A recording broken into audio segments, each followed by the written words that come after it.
Next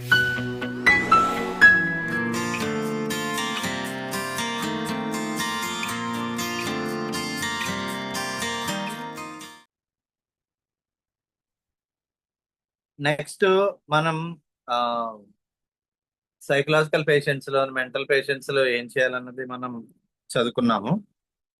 ఇప్పుడు వివిధ ఆర్థిక, ఆవాస, పరిసర, సాంఘిక పరిస్థితుల వారిలో చికిత్సా కర్తవ్యం అన్నారు. అంటే ఫైనాన్షియల్ గా, అంటే ఎకనామిక్ గా, సోషల్ గా, ఎన్విరాన్మెంటల్ పరంగా, ఆ చుట్టుపక్కల పరిస్థితులు బట్టి మనం ట్రీట్మెంట్ ని ఎలా చేయాలన్న దాని గురించి చెప్తున్నారు.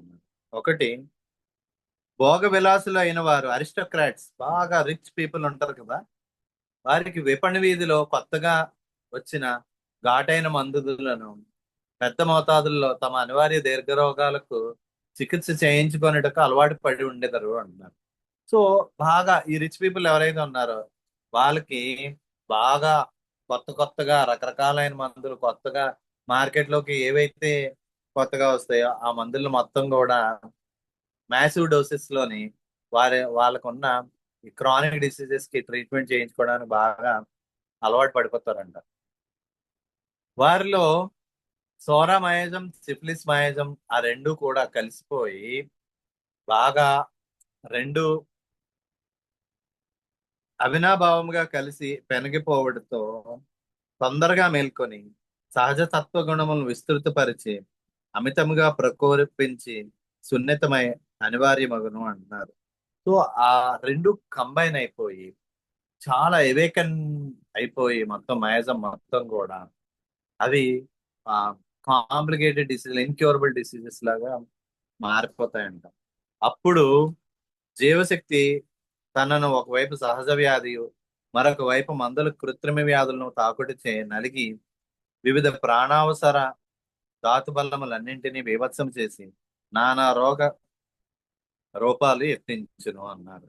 సో ఒకవైపు న్యాచురల్ డిసీజ్, ఇంకోవైపు ఆల్రెడీ మెడిసిన్స్ ఏవైతే ఉంటాయో అవి ప్రొడ్యూస్ చేసిన ఆర్టిఫిషియల్ డిసీజ్, ఈ రెండు కంబైన్ అయిపోయి రకరకాలైన డిసీజుల్ని ప్రొడ్యూస్ చేసేస్తుందంట.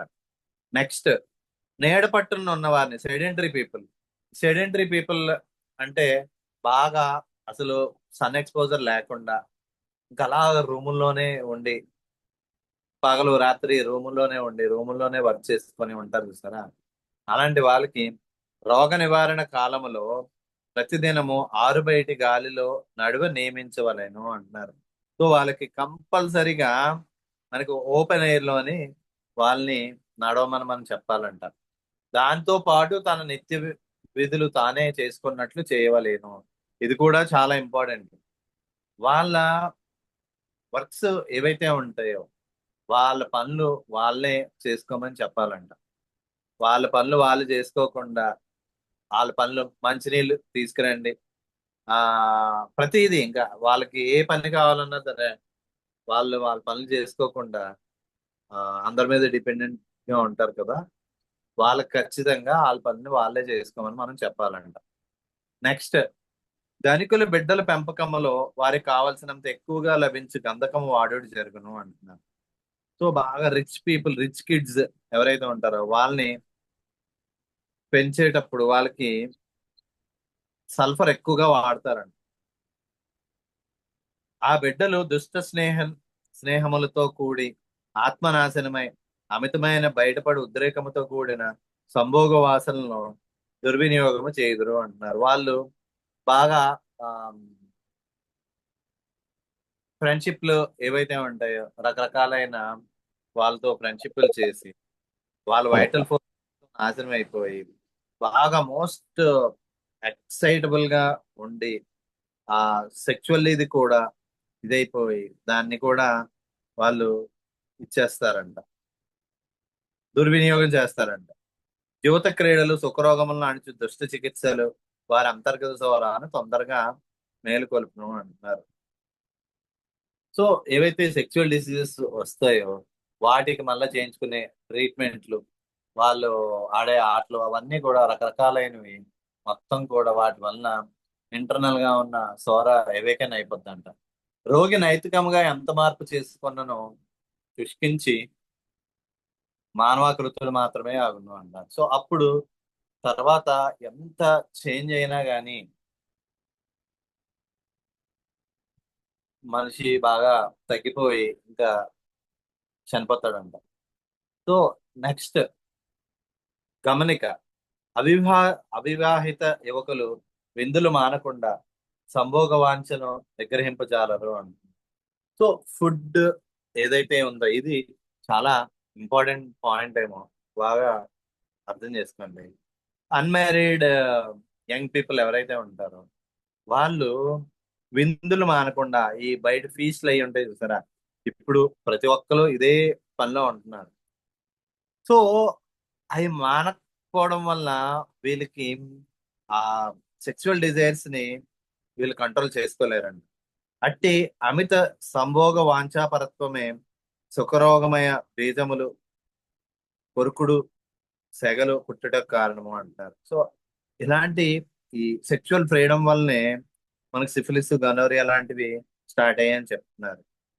పెళ్లి చేసుకోలేని వారు లేదా పెళ్లి అయి కూడా అసంతుష్టితో కామవాసనలను అణిచిన వారు, హిస్టీరియా రోగము లేనప్పటికీ రోగ చింతన, హైపోకాండ్రియాసిస్, చింతాక్రాంతత, మెలంకొలి, ఇన్సానిటీ, ఉన్మాదము, ఇన్సానిటీ వంటి రోగముల పాలు పడుదురు అంటున్నారు. ఇది చాలా చాలా ఇంపార్టెంట్. అన్మ్యారీడ్ పీపుల్ అయినా లేదా పెళ్ళి అయినా కానీ వాళ్ళకి ఆ సెక్చువల్ ఇది సెక్చువల్ డిజైర్స్ ఏవైతే ఉంటాయో అవి ఇదవ్వకపోవడం వలన హిస్టీరియా లేకపోయినప్పటికీ హైపోకాండ్రియాక్స్ అయిపోవచ్చంట, మెలంకోలిక్స్ అయిపోవచ్చంట, లేదా ఇన్సేన్ పీపుల్ అయిపోవచ్చంట. తెలివిగల వైద్యుడు అట్టి రోగికి పూర్తిగా సంభోగము నిరోధించక మిత సంభోగము అనుమతించదగను అంటున్నారు. సో అలాంటి పేషెంట్ కి కంప్లీట్ గా సెక్షువల్ ఇన్కాంటినెన్స్ చెప్పకుండా లిమిటెడ్ గా సెక్షువల్ పార్టిసిపేషన్ ని అలౌ చేయాలని చెప్తున్నారు అనమాట. కఠిన పద్యపాన శిక్షణ విధులు మాత్రము చెప్పి అమాయకములైన గ్రామీణ వినోదములకు, నృత్యాదులకు, వినోద ప్రసంగములకు, పరిచితుల సమావేశములకు, అనపకార సంగీత శ్రవణములకు బలహీనుడై విసిగింపని ఉపన్యాసములకు, అరుదుగా నాటకశాలకు వారిని పోనీయవచ్చును అంటున్నారు. అంటే స్ట్రిక్ట్ డైట్ అండ్ రెజిమన్ చెప్పి ఆ చెప్పిన తర్వాత ఆ అమాయకములైన గ్రామీణ వినోదములకు, నృత్యాలకు అంటున్నారు. అంటే మనకి విలేజెస్ లో వాటిలోని ఉండే ఈ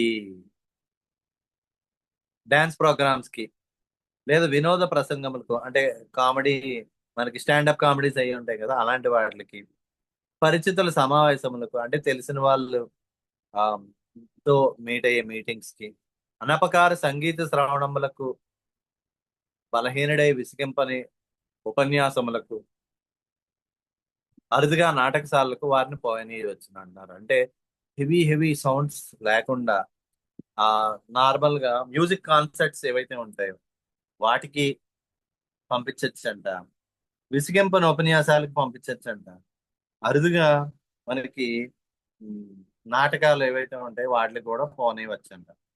పేకాటలు, తరచూ స్వారీ చేయట్లు, మితమైన చాలా తరచు అయిన వాహన చోదనలు, ఉద్రేక సంభాషణలు, వేదనలు, ఉపవాసములు, అపకారమైన రతులు వీరికి నిషేధింపవలను అన్నారు. అస్సలు పేకాట ఎట్టి పరిస్థితుల్లోనూ ఆడకూడదంట మన ట్రీట్మెంట్ లో, గుర్తుపెట్టుకోండి. ఉద్రేక సంభాషణలు, బాగా ఎక్సైట్ అయిపోయే కాన్వర్జేషన్స్ కి, వేదనలు, ఉపవాసాలను కూడా అలౌ చేయకూడదని చెప్తున్నారు చూడండి పూర్తిగా. అపకారమైన రతులు అంటే ఈ డేంజరస్ సెక్షువల్ ఇంటర్వెన్షన్స్, అలాంటి వాటిని ఖచ్చితంగా ఆ స్ట్రిక్ట్ గా నో చెప్పాలండి. మితముగా పాటలు వినుట, పద్యములు నవలలు చదువుట వీరికి తగును. మూఢ విశ్వాసములను ఉద్రేకపరచు నవలలను చదవనీయరాదు అంటున్నారు. బాగా మూఢ విశ్వాసాలు, మూఢ విశ్వాసాలు అంటే తెలుగులో ఏం చెప్తారు? ఇంగ్లీష్ లో super స్టిషన్ super sir, స్టిషన్స్. Super స్టిషన్. Super స్టిషస్ అంటారు. అందులో సూపర్ స్టిషస్ లో చూడండి, జింక్ ఉంటది, కోనియం అనుకుంటా ఉంటది.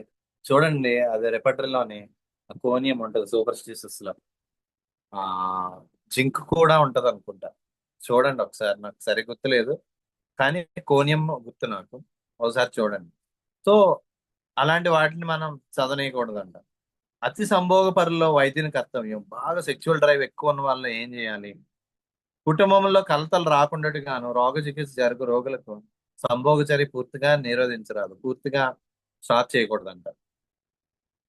రోగుల్లో శారీరకంగా, మానసికంగా, నైతికంగా అపకారం కలిగించి సంభోగ చర్యను పూర్తిగా ఆపవాలిను అంటున్నారు. అంటే ఆ సెక్చువల్ సెక్చువల్ దేని వలన వాళ్ళకి సైకలాజికల్ గా, ఆ వాళ్ళకి ఫిజికల్ గా కానివ్వండి, ఆ వాళ్ళకి ఇబ్బంది కలిగించే వాటిని అయితే పూర్తిగా ఆపేయాలని చెప్తున్నారు అనమాట. గమనిక, సంభోగచర్యకు అసమర్థుడైన రోగి మానసికంగా, శారీరకంగా సమర్థునిగా సాధారణంగా గాని అసాధారణంగా గాని సహజ రీతిలో ఉత్సాహిగా పుష్టిగా వయోస్థితికి, ఆరోగ్య స్థితికి అనుకూలముగా హోమియోపతి సౌర వ్యతిరేక ఔషధ చికిత్స చేయగలదు.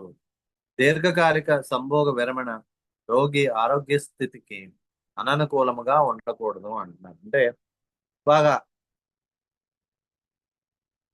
సెక్చువల్ గా ఇన్కాంపిటెంట్ గా ఉన్న వాళ్ళలో సైకలాజికల్ గా కానివ్వండి, ఫిజికల్ గా కానివ్వండి, వాళ్ళని మళ్ళా మనం ఆరోగ్య స్థితికి తీసుకురావడానికి యాంటీసోరిక్ ట్రీట్మెంట్ బాగా పనిచేస్తుందని చెప్తున్నారు.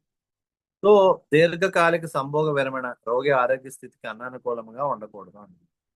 సో ఎక్కువగా ప్రొలాంగ్డ్ ఇన్కాంటినెన్స్ కూడా చాలా ప్రాబ్లం అంట.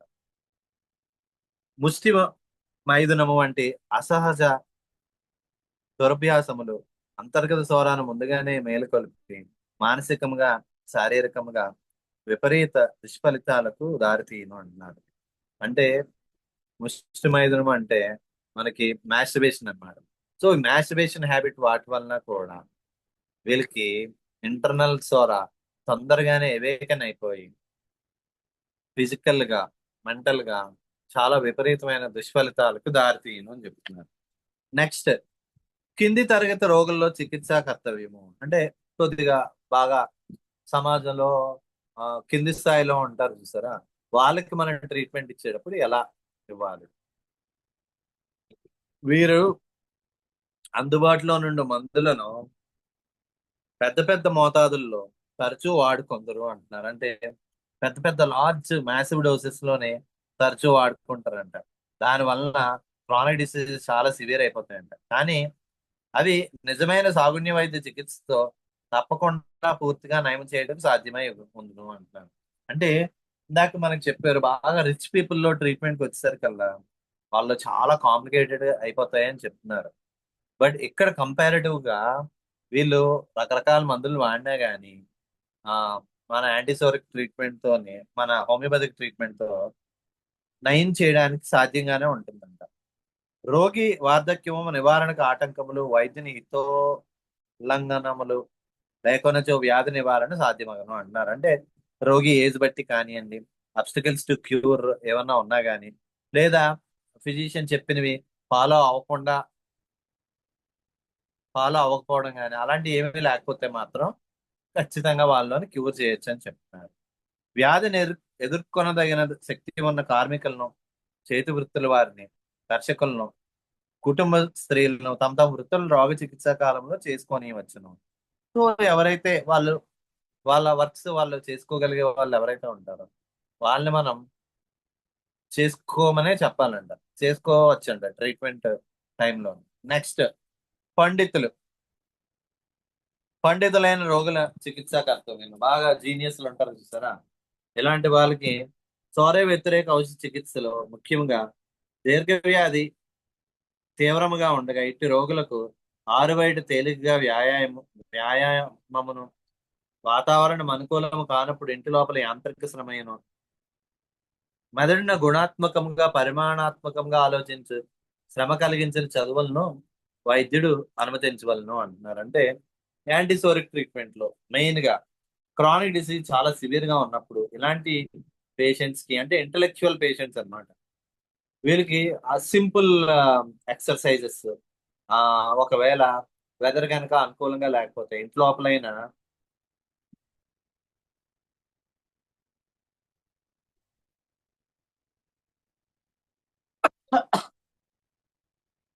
ఇంటి లోపలైనా వాళ్ళకి ఆ చిన్న చిన్న ఆ, చిన్న చిన్న వర్క్స్ చేసుకోమని చెప్పాలంట. మైండ్ కి మెయిన్ గా బాగా ఎక్కువ సివియర్ ఎగ్జర్షన్ కలగని, ఆ సివియర్ థింకింగ్ తో మైండ్ ఎగ్జెక్ట్ అయిపోద్ది కదా, అలాంటి ఆ అలాంటి వాటిని శ్రమ కలిగించండి, శ్రమ కలిగించిన చదువులను అయితే అలౌ చేయొచ్చంట, పర్వాలేదండి. కానీ మనకి ఇప్పుడు నారాయణ చైతన్యాల లాగా లేదా మన మన చదువులు ఇప్పుడు ఎంత దారుణం ఉన్నాయి మన అందరికీ తెలుసు. ఇలాంటి చదువులు ఎప్పుడు కూడా ఇంటర్నల్ డిసీజ్ ని చాలా చాలా పెంచుకుంటూనే వెళ్ళిపోతాయి అన్నమాట. అది మనం చాలా కేర్ఫుల్ గా జాగ్రత్తగా మనం చూసుకోవాలి. నెక్స్ట్, హెచ్చరిక, వార్నింగ్ ఇస్తున్నారు. సరైన దీర్ఘ వ్యాధులను దీర్ఘ రోగులను చికిత్స చేయనప్పుడు ఆ రోగములు వైద్యుడు సత్వరంగా నయం చేయవలనని తొందరపడును అంటున్నారు. అంటే ఎక్యూట్ క్రానిక్ డిసీజెస్ లో ట్రీట్మెంట్ ఇచ్చేటప్పుడు ఫిజిషియన్ ఎప్పుడు తొందరగా తగ్గించాలని కంగారు కంగారుగా ఉంటాడంట. దాని వలన మెయిన్ గా ఆ డిసీజ్ లో ఫ్రంట్ రోలో ఉన్న సిమ్టమ్స్ ని గుర్తించలేరంట. అప్పుడు అతడు ఇచ్చి ఏ ఒక్క మందు కూడా రోగానికి సామాన్యంగా ఉండదు. సో అలా ఉండడం వలన ఆ రైట్ రెమెడీ ఇవ్వలేడంట. అందుచే రోగి చాలా చికాకు చెందును. సో రోగికి వెక్సేషన్ వచ్చేస్తుందంట. ఎంత జాగ్రత్త వహించినో వైద్యుడు ఊహించి మంచి ఫలితమో ఏ ఒక్క మందు కూడా ఇయ్యదు. సో ఎంత కేర్ఫుల్ గా ఉన్నా గానీ ఫిజిషియన్ ఇచ్చే రెమెడీ మంచి చేంజెస్ తీసుకురాలేడంట. అట్టి స్థితిలో అంత అల్ప పరిణామమైన మందు కూడా వ్యాధిని పెంచునని తెలుసుకున్న వైద్యుడు హస్తము విస్తరించి రోగి తలపై నుండి కిందకు గొంతు, గోడలు, చేతులు, హస్తములు, మోకాళ్ళు, కాలువేళ్లు వీని మీద నడిపించి మెస్మరిజ్ చాలనములు జరిపి వ్యాధిని నెమ్మదింప చేయవలెను అంటారు. సో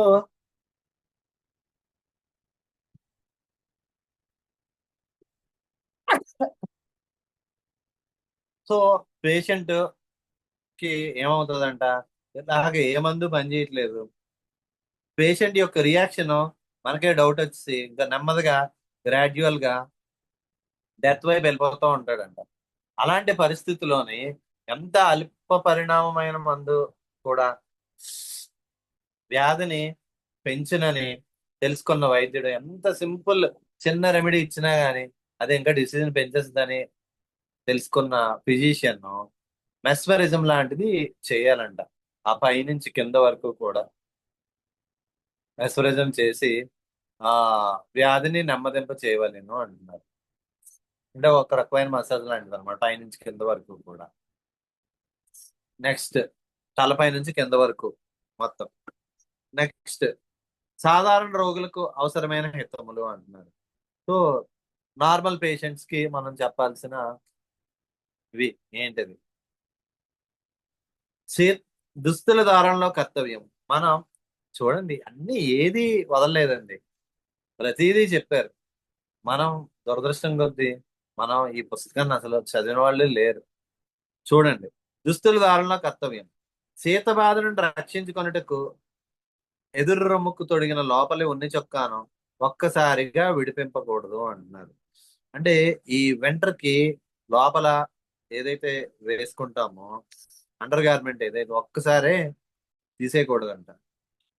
సోరా వ్యతిరేక ఔషధ చికిత్సతో రోగికి జలుబు చేయు స్వభావమును స్పష్టముగా జీవశక్తి తట్టుకొనుచున్నట్లు నిశ్చయం చేసుకున్న వరకు వైద్యుడు ఆ ఉన్ని దుస్తును రోగికి ధరింపజేయవలెను అంటున్నారు.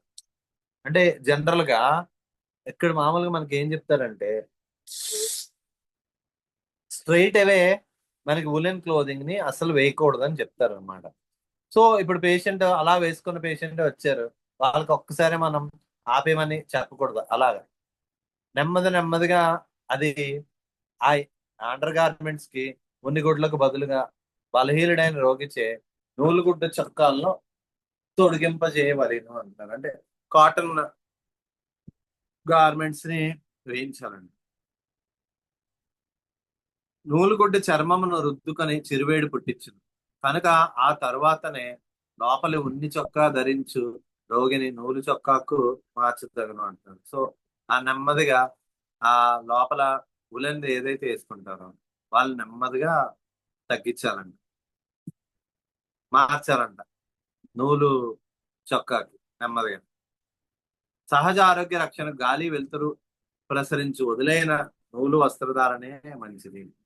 చర్మగతమగు చెమట వేడి ఆవిరి బహిర్గతమగుటకు అది తోడ్పడినాడు బాగా. ఆ నూలు వస్త్రాలు, ఈ కాటన్ డ్రెస్సింగే ఎప్పుడు కూడా చాలా మంచివని చెప్తున్నారు. సో గాలి వెలుతురు ప్రసరించు వదిలేన నూలు వస్త్రధారణే మంచిది. చర్మ చర్మగతమగు చెమట వేడి ఆవిరి ఇవన్నీ కూడా బయటకు వెళ్ళడానికి యూజ్ అవుతుంది చెప్తున్నారు అన్నమాట. నెక్స్ట్, దీర్ఘరోగుల ఆహార విహారంలో అంటే క్రానిక్ పేషెంట్స్ ఎవరైతే ఉంటారో, క్రానిక్ డిసీజ్ సఫర్ అవుతున్నారు వాళ్ళకి ఆహార విహారాలు ఏమేమి చెప్పాలి అని. ఒకటి, దీన్ని రెండింటి కింద డివైడ్ చేశారు. రోగి పద్యపాన జీవన రీతి. సో పథ్యం ఏమేమి చేయాలి, వాళ్ళ లైఫ్ స్టైల్ ఎలా ఉండాలి అన్నదానికి ఒకటి. రోగి వదలలేని దురభ్యాసముల కింద భావించి విచారించము. అంటే ఏవైతే హ్యాబిట్స్ ఉంటాయో, వదులుకోలేని హ్యాబిట్స్ ఉంటాయి పేషెంట్ కి, వాటి విషయంలో మనం ఏం చేయాలన్నది మనకు చెప్తున్నారు అన్నమాట. రోగి పద్యపాన జీవన రీతి.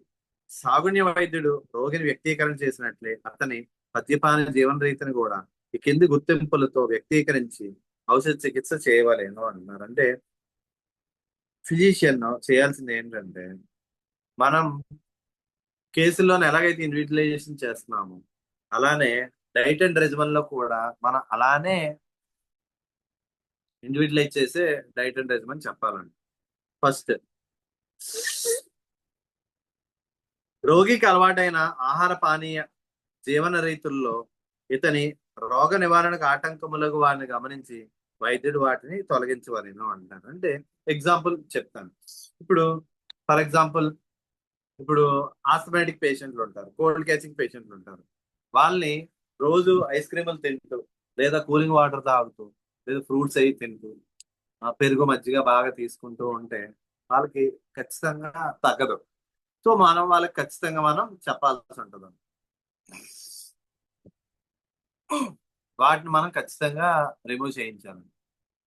అందుచే రోగ నివారణకు అతడు ఇచ్చిన సరైన మందు యొక్క పనిని ధృవీకరించి రోగికి లేదా అతని సహాయకులకు ముందుగానే ఆ వ్యాధి పురోగతిని అతడు చెప్పగలడు అంటున్నారు.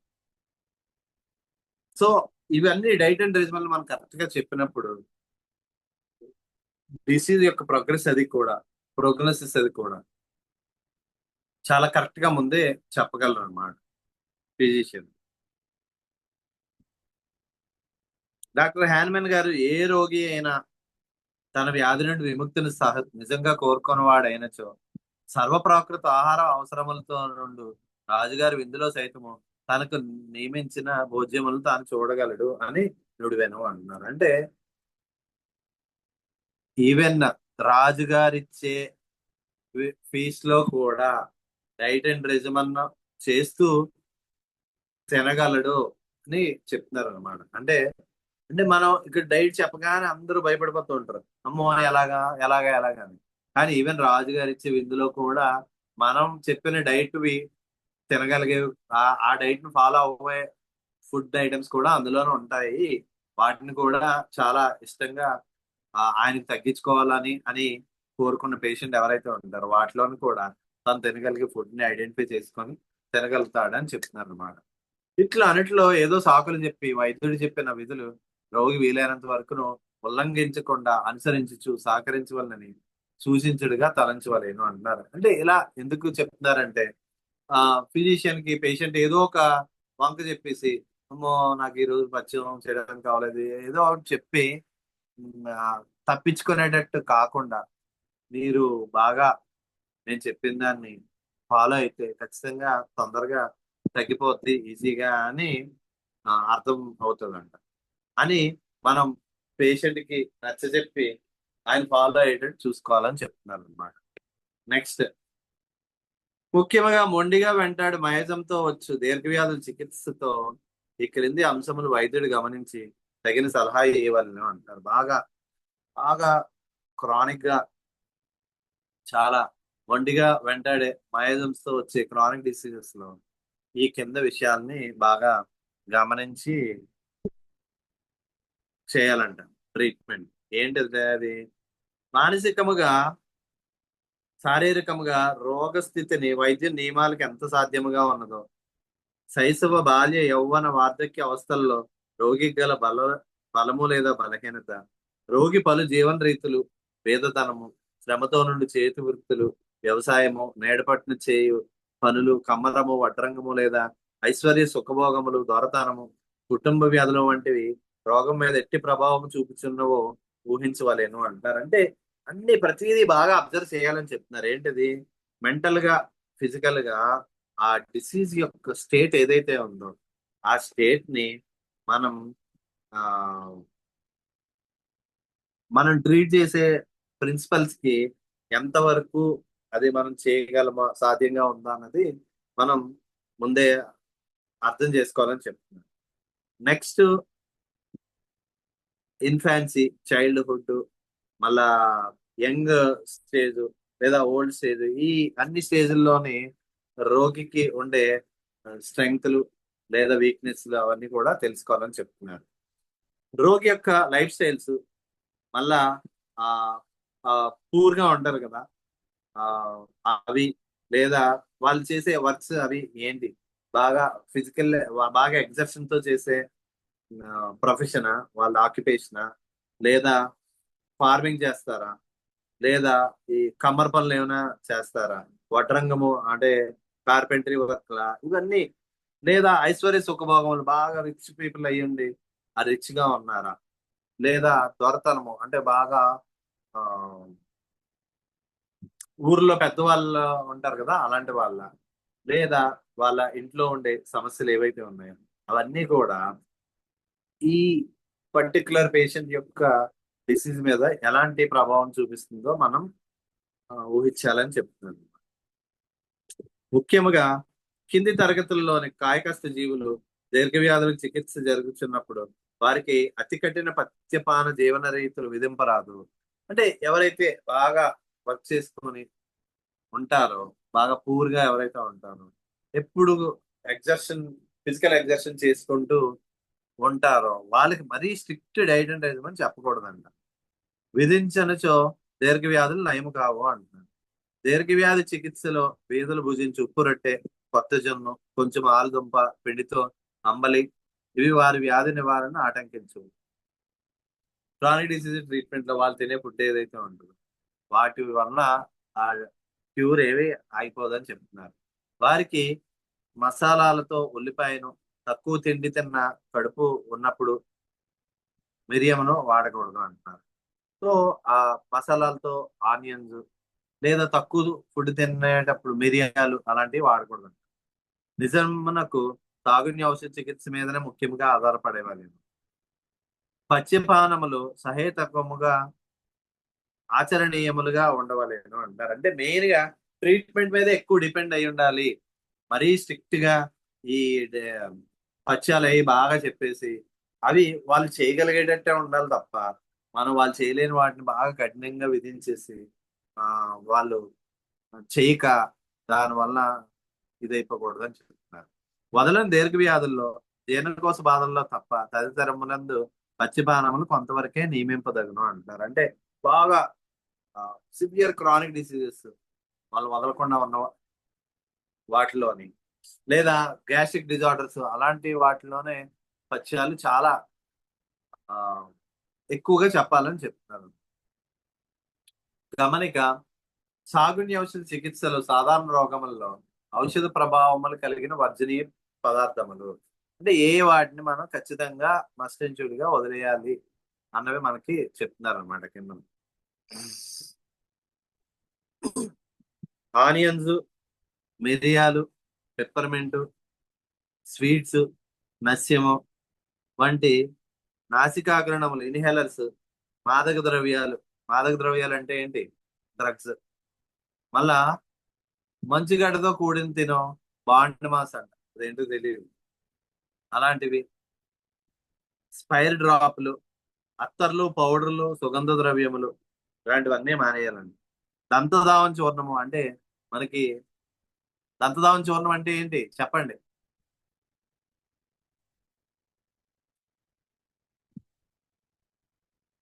చెప్పలేరా? Paste sir. అంతా ఆ పేస్ట్ సార్. పేస్ట్ కాదు, టూత్ పౌడర్ అది. Tooth powder. దంతధావన చూర్ణం అంటే, బంధనలు అంటే పేస్ట్.